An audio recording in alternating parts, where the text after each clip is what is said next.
The morning sun was just rising over Earth when space itself seemed to tear open above the planet. A massive black ship dropped out of the darkness between stars, bigger than any city humans had ever built. The alien vessel stretched 15 kilometers from front to back, its dark metal hull covered in sharp spikes and glowing red lights that pulsed like a giant heartbeat. On the bridge of the ship called Sovereign's Wrath, Admiral Zexthara stood 8 feet tall with scales that gleamed like green metal. His yellow eyes scanned the blue world below while his long tail switched back and forth behind him. Battle scars crossed his face and arms, marks from 100 conquered worlds. Around him, his crew worked at strange control panels that hummed with alien technology. "Bring us into low orbit," the Admiral commanded, his voice deep and threatening.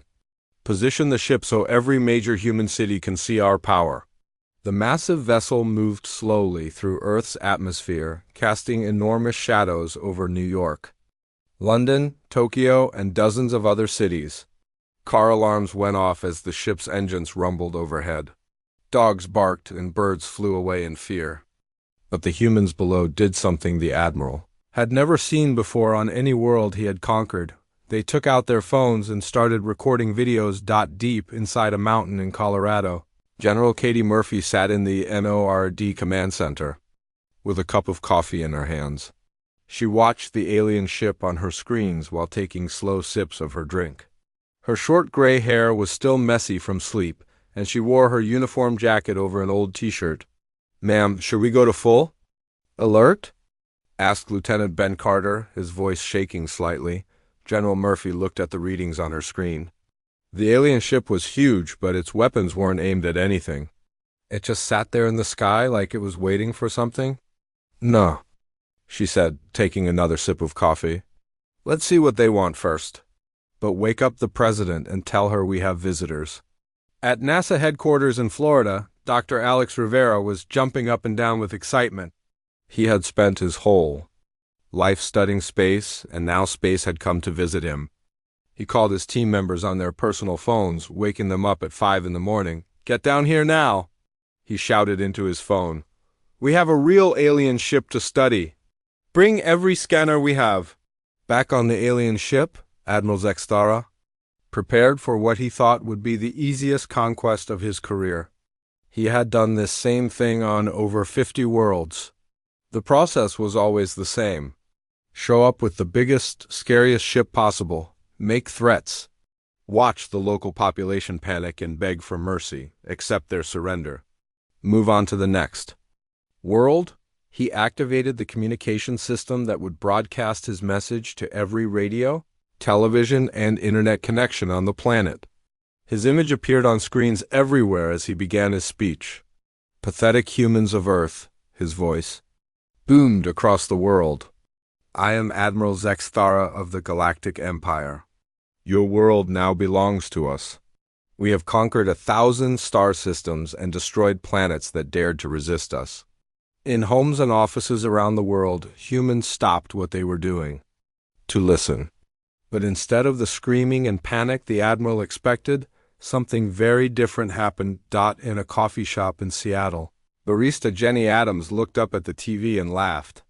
"Oh man, this guy sounds like every villain from every space movie ever made."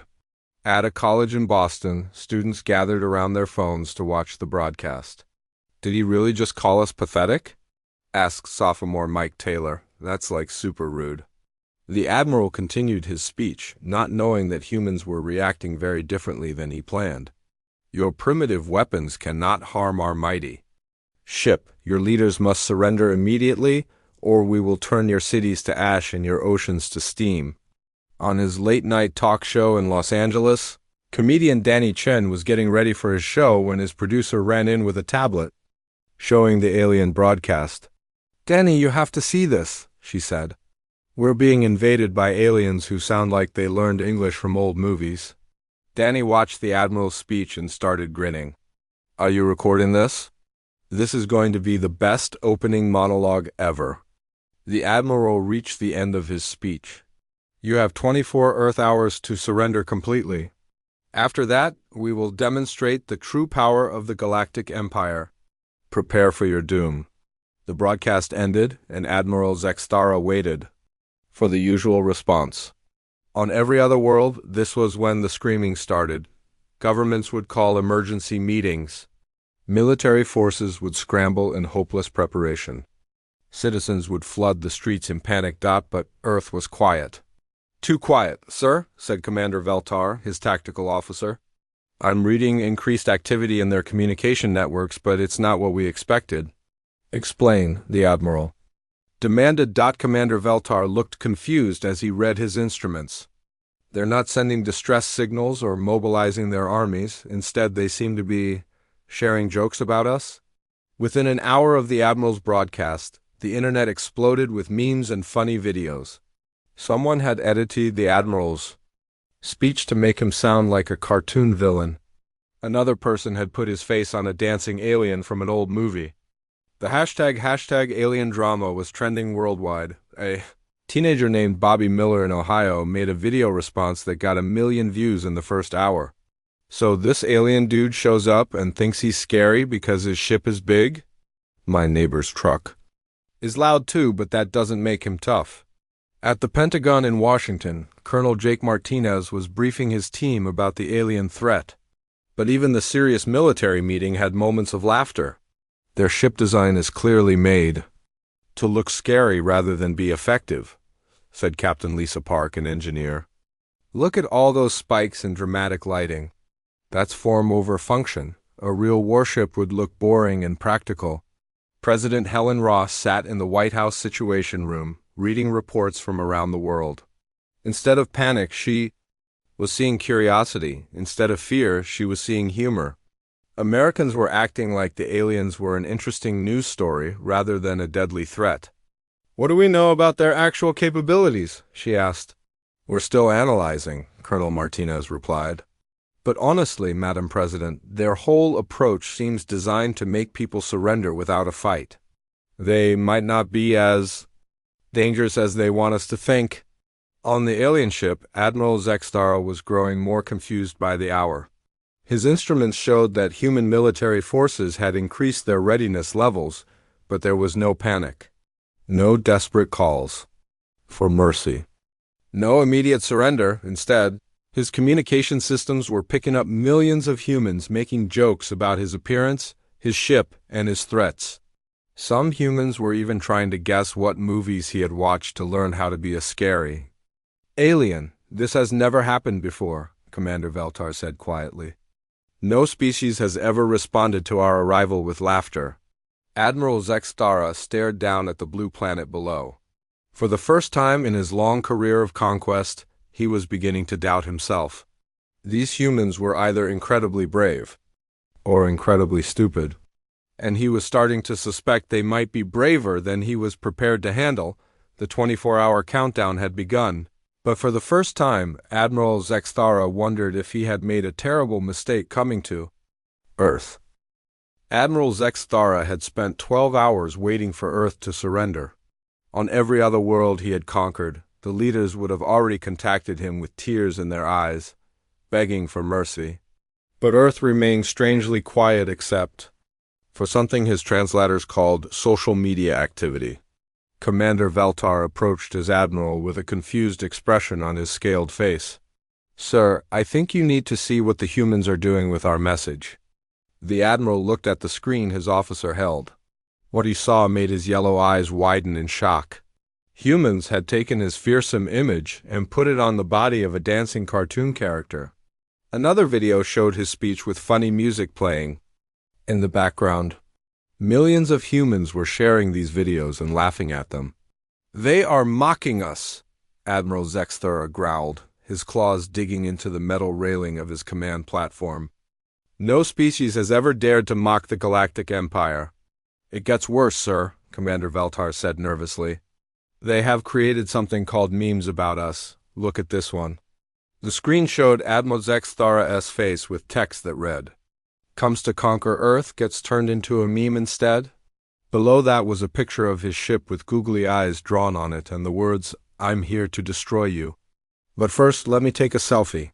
On Earth, the alien invasion had become the biggest entertainment event in years. Late-night comedian Danny Chun was preparing for his show in Los Angeles, reading through dozens of jokes his writers had created about the aliens.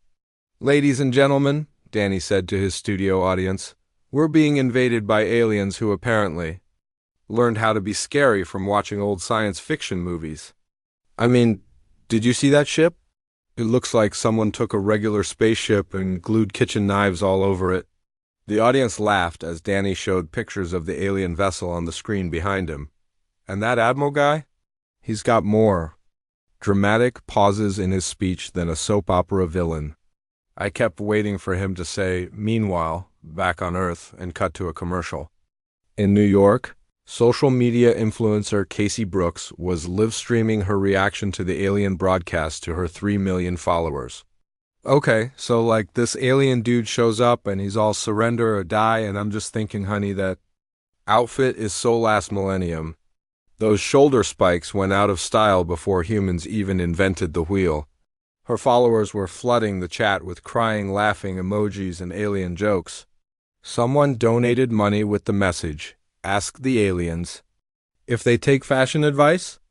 Meanwhile, at the United Nations building, Secretary General Maria Santos was preparing for what she hoped would be a peaceful first contact with an alien species. She had ordered her staff to set up the main conference room with Earth's finest decorations and had even arranged for coffee and pastries to be served. "Ma'am," said her assistant, Peter Kim, "are you sure offering them refreshments is the right approach? They did threaten to destroy us." Maria Santos smiled calmly. "Peter, in my 40 years of diplomacy, I've learned that most conflicts start because people don't take time to talk to each other properly. Maybe these aliens are just having a bad day." On the alien ship, Admiral Zextara was indeed having a very bad day. His communication officer had just informed him that several worlds in the Galactic Empire were asking questions about Earth's unusual response to their invasion. "Sir," the communication officer said, "the Zalarian Republic wants to know why the humans are not afraid of us. They're asking if our weapons are actually as powerful as we claimed when we conquered them 50 years ago." Admiral Zextara felt his blood turn cold. The Galactic Empire's power was built on fear and reputation. If other worlds started to doubt their strength, the entire empire could collapse, but he couldn't admit that to his crew. "Prepare a delegation," he ordered. "We will go down to their planet and speak with their leaders face to face. They will learn to fear us properly." The next morning, a small alien shuttle landed in Central Park in New York City. Admiral Zextara stepped out wearing his most impressive ceremonial armor, followed by Commander Veltar and 2 guards. They expected to find terrified humans running away in panic. Instead, they found hundreds of people with cameras and phones, taking pictures and videos. Someone in the crowd shouted, "Hey, alien dude, can you sign my t-shirt?" A news reporter pushed through the crowd with her camera crew. "Admiral Zextara, I'm Janet Miller from Channel 7 News. How does it feel to be Earth's first alien celebrity?"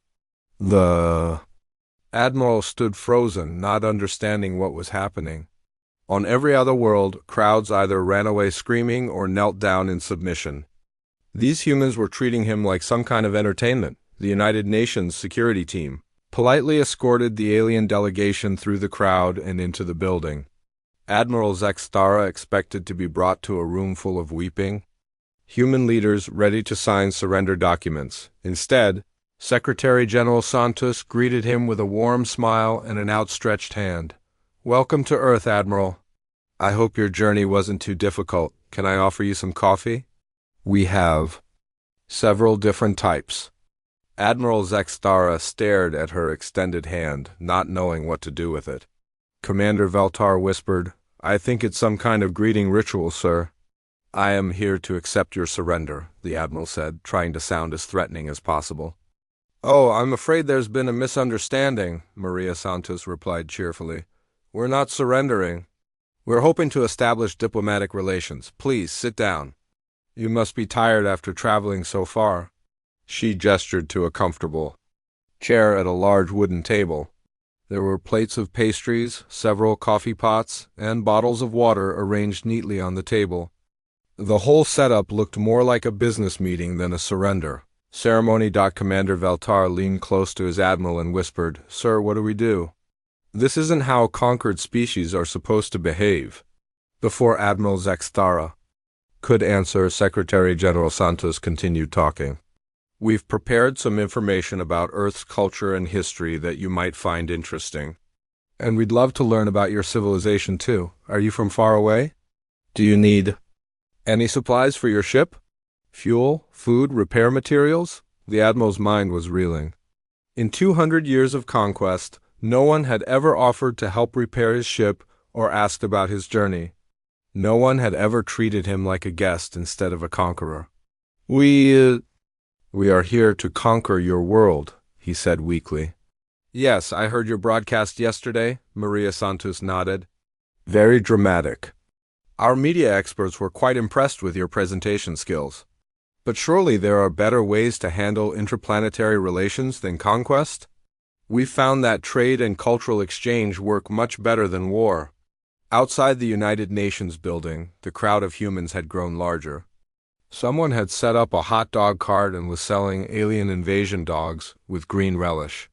Street musicians were playing space-themed songs, and children were wearing cardboard alien costumes. Inside the meeting room, Admiral Zexthara was experiencing something he had never felt before in his long career of conquest.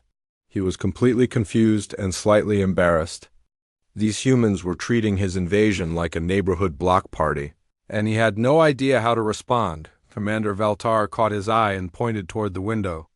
Outside, they could see the crowd of humans having what appeared to be a festival. Signs read, "Welcome aliens and universal peace, and take me to your coffee shop." For the first time in his life, Admiral Zexthara wondered if there might be a better way to meet new species than threatening to destroy them. While Admiral Zexthara was drinking his first cup of coffee at the United Nations and trying to understand why humans were being so nice to him, something important was happening in a small office building in Virginia. CIA agent Sam Foster sat in front of 3 computer screens, his fingers moving quickly across the keyboard. Sam had been a computer expert for 15 years, and he had just discovered something amazing. The alien ship's computer systems were easier to hack than his grandmother's email account.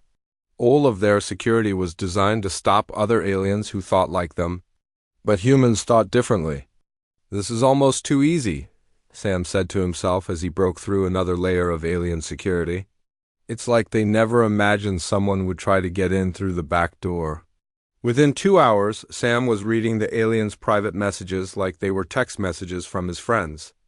What he found made him sit back in his chair and whistle in surprise. The first message he read was from Admiral Zexthara to his home base. "Earth mission encountering unexpected difficulties. Humans showing no fear response. Request instructions."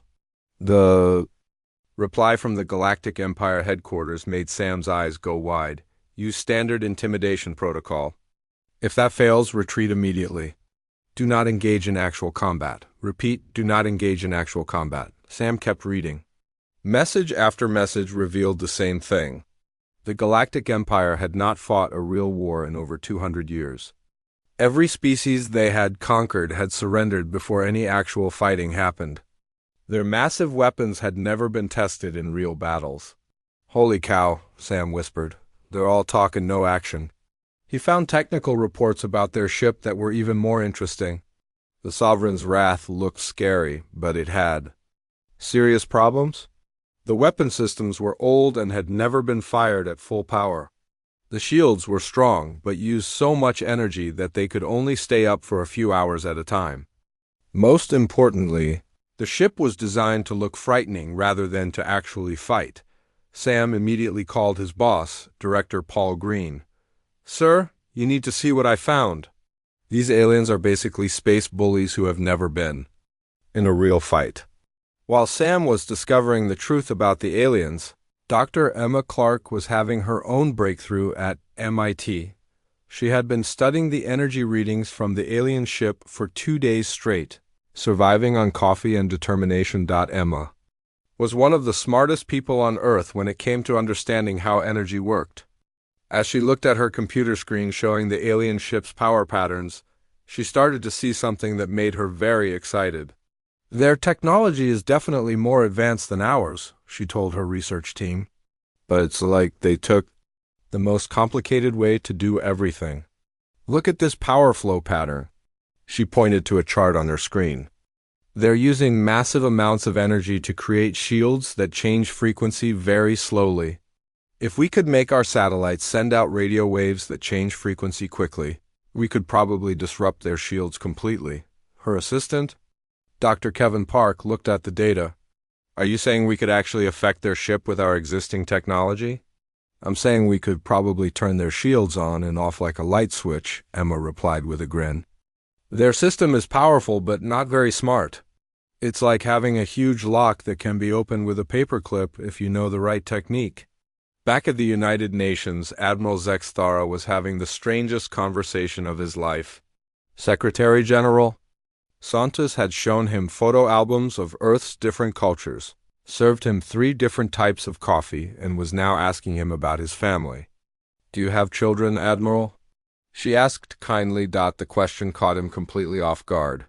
No conquered species had ever asked him personal questions before. Yes, 2 offspring. They are studying at the Imperial Academy. How wonderful. What are they studying?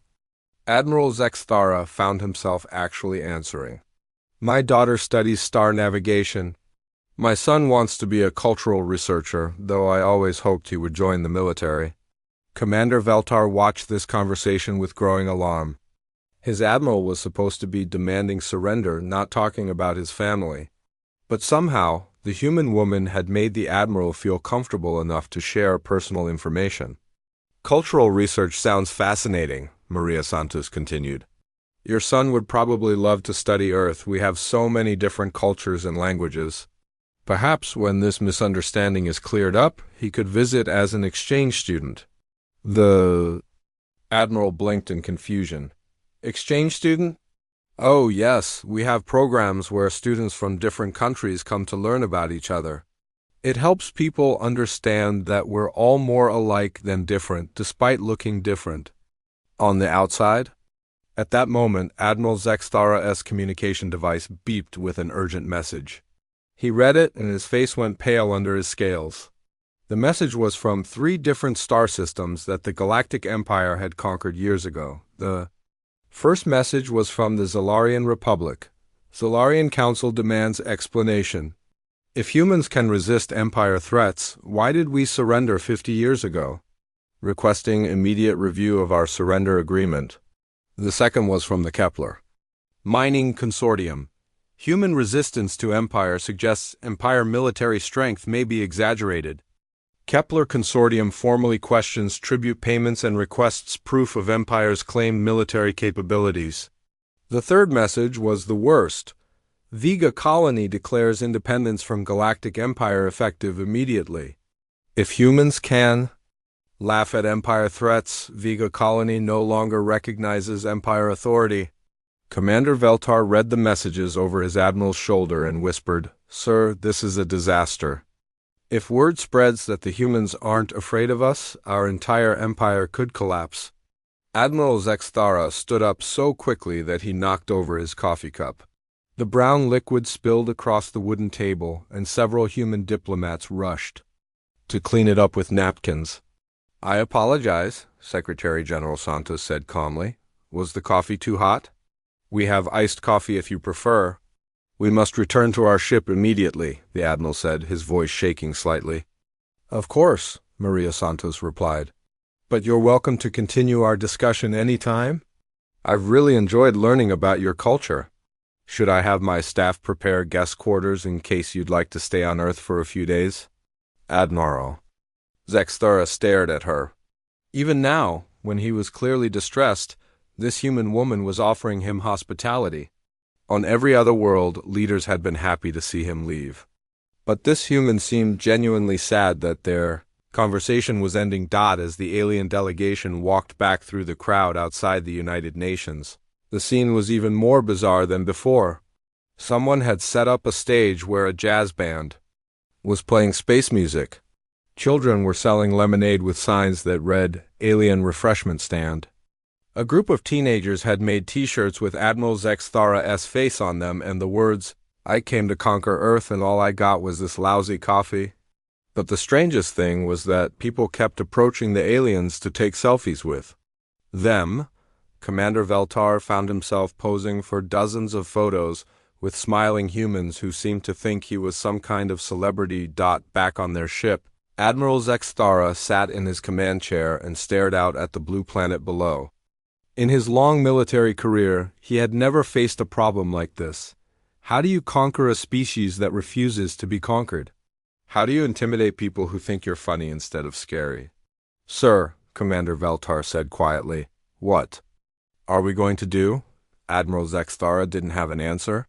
For the first time in 200 years, the Galactic Empire was facing a species that couldn't be conquered with fear and threats. And he was beginning to suspect that the humans knew a lot more about his empire's weaknesses than he had realized. President Helen Ross sat in the White House Situation Room with her top advisors, looking at the information that CIA agent Sam Foster had discovered about the aliens. The room was quiet except for the humming of computers and the occasional rustle of papers. "So let me get this straight," the president said, tapping her pen on the table. "These aliens who threatened to destroy our planet haven't actually fought anyone in 200 years? "That's correct, Madam President," said Colonel Jake Martinez. "Agent Foster's intelligence shows they've been running a giant bluff for centuries. Every species they've conquered surrendered without a fight because they were scared of the Empire's reputation." Dr. Emma Clark leaned forward in her chair. "And I figured out how to prove it. Their shield technology has a major weakness. With your permission, I'd like to demonstrate that we could disable their defenses if we wanted to." President Ross thought carefully. She didn't want to start a war, but she also couldn't let these aliens think they could bully Earth. "What exactly are you proposing, Dr. Clark?" "A 30-second demonstration," Emma replied. "We temporarily shut down their shields for half a minute, then turn them back on. It would prove we could defend ourselves without actually hurting anyone. And this would be safe? Completely safe. Think of it like turning someone's lights off and on to get their attention. No damage, just a clear message that we're not helpless." The president nodded slowly. "Do it.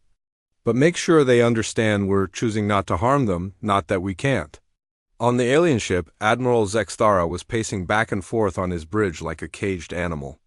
More messages kept arriving from across the galaxy, and each one was worse than the last. The latest message came from the Empire's capital world. "Admiral Zexthara, reports of human resistance spreading throughout Empire. 3 more star systems questioning our authority. Resolve Earth situation immediately or face court-martial." Commander Veltar approached his admiral carefully. "Sir, perhaps we should try a different approach with the humans. They seem to respond better to conversation than threats." "No," Admiral Zexthara roared. "I will not be the first admiral in Empire history to negotiate with primitives. Prepare our most powerful weapons. If they will not fear us, we will give them something real to fear." But before he could give the order to fire, something impossible happened. Every light on the ship's bridge went out.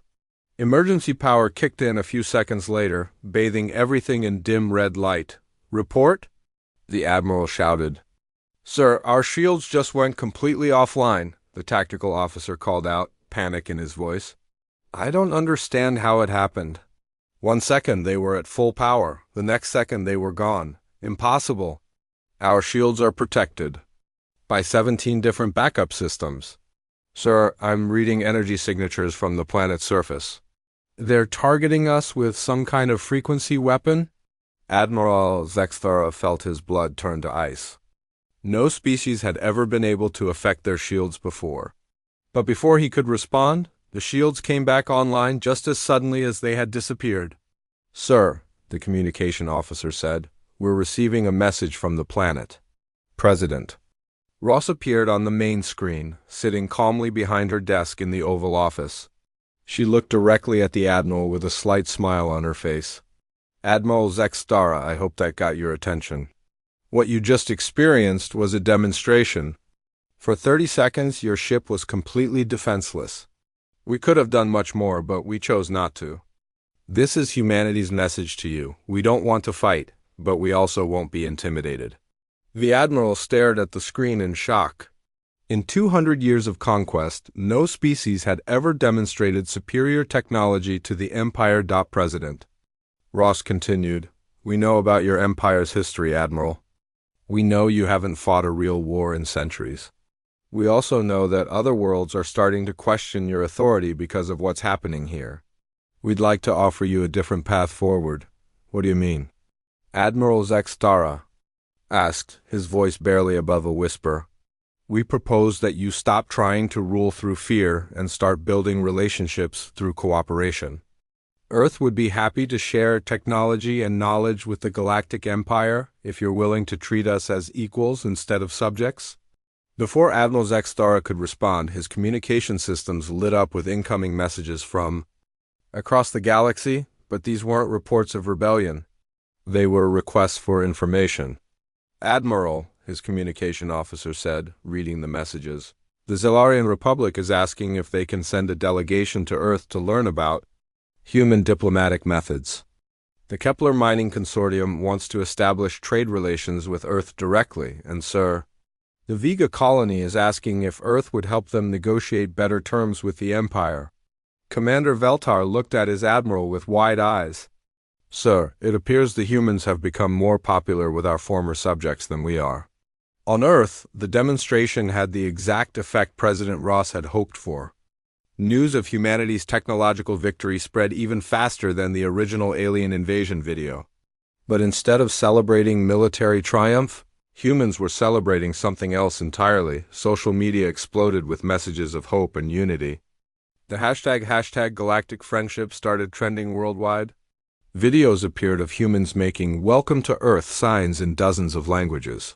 Someone had even started a crowdfunding campaign to send care packages to alien worlds that wanted to break free from the Empire. Danny Shun opened his late-night show with a monologue that perfectly captured the human response.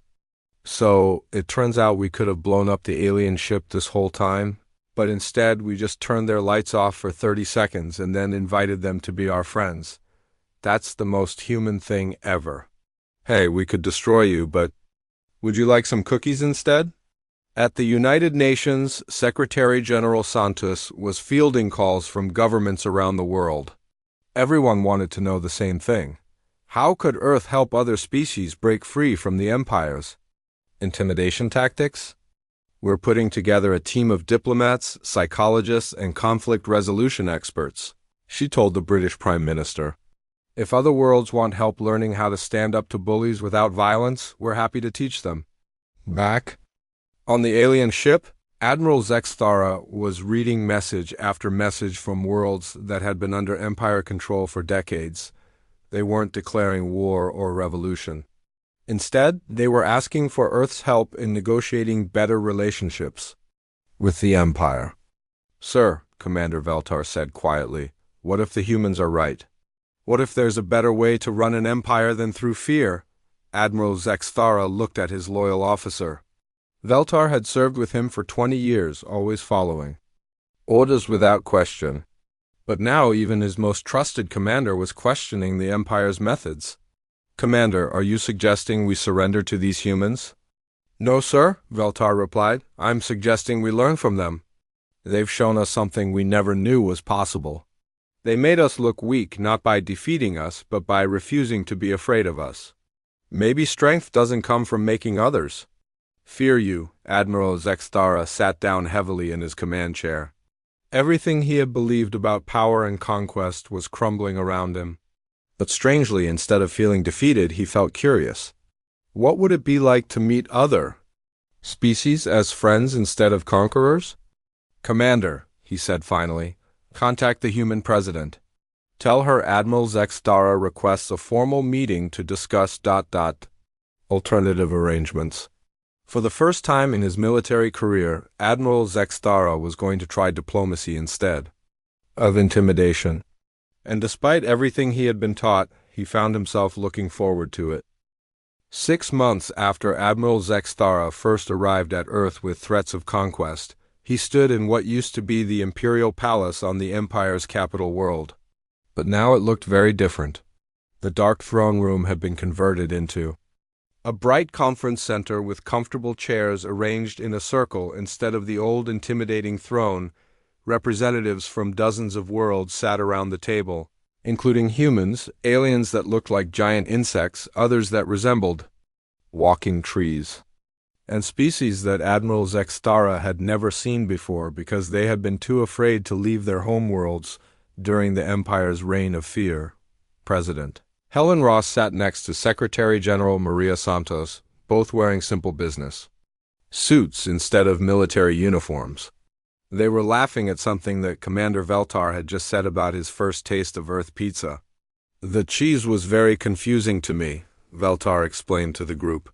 "On my world, we don't heat our food to such temperatures. But I admit it was delicious once I learned to let it cool down." Admiral Zexthara watched this scene with amazement. 6 months ago, he would have been sitting on his throne while conquered species knelt before him in fear. Now he was part of a circle where everyone's voice was equal, and they were discussing food recipes and cultural exchange programs. The change had happened faster than anyone expected. Within a week of Admiral Zexthara's first diplomatic meeting with President Ross, 3 more star systems had declared independence from the old empire. But instead of fighting to keep them, the Admiral had done something that shocked everyone, including himself.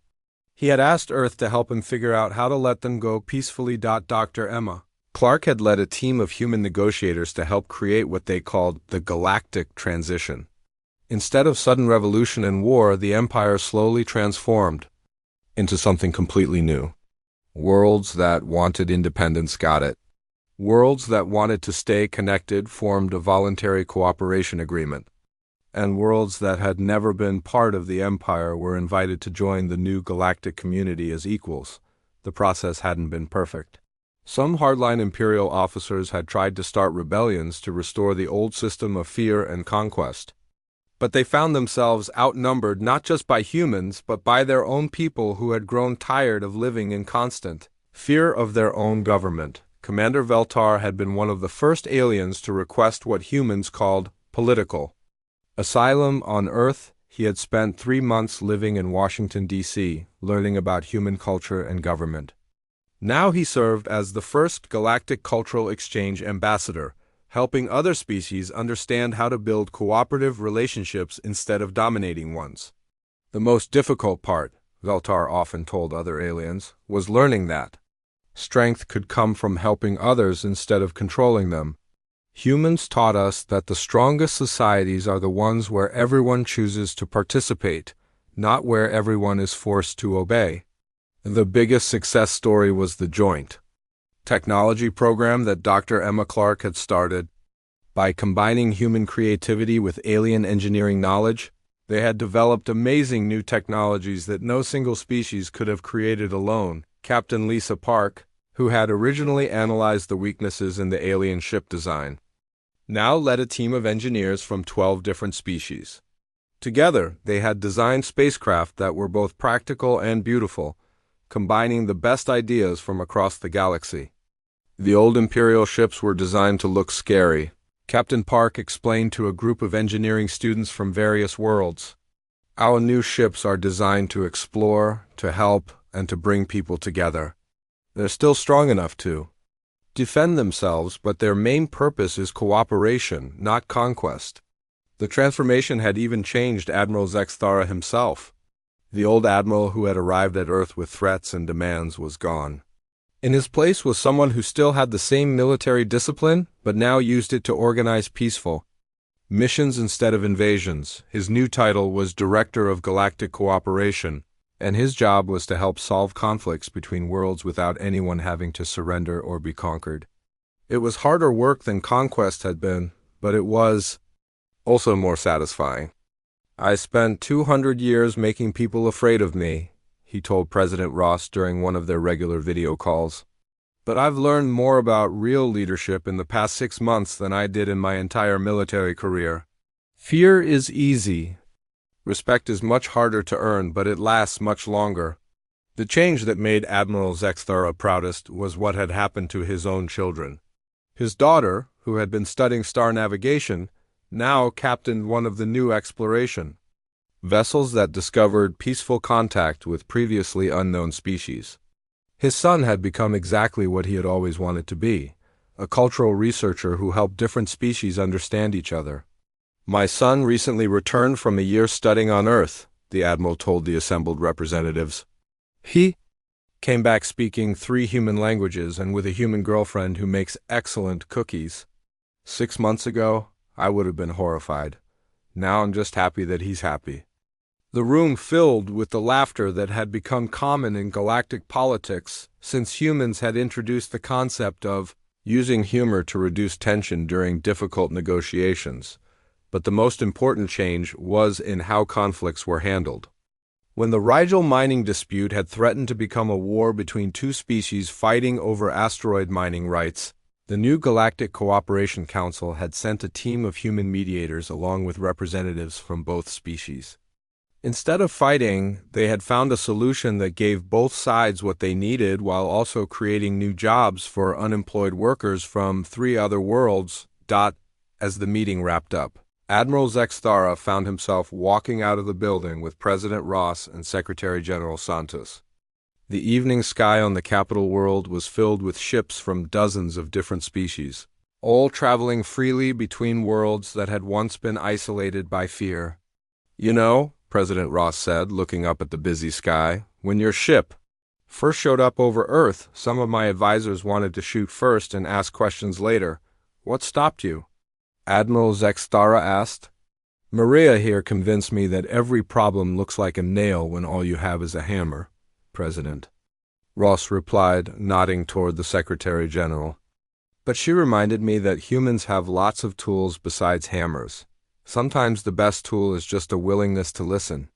Admiral Zexthara thought about this as they reached the spaceport where President Ross's ship was waiting to take her back to Earth.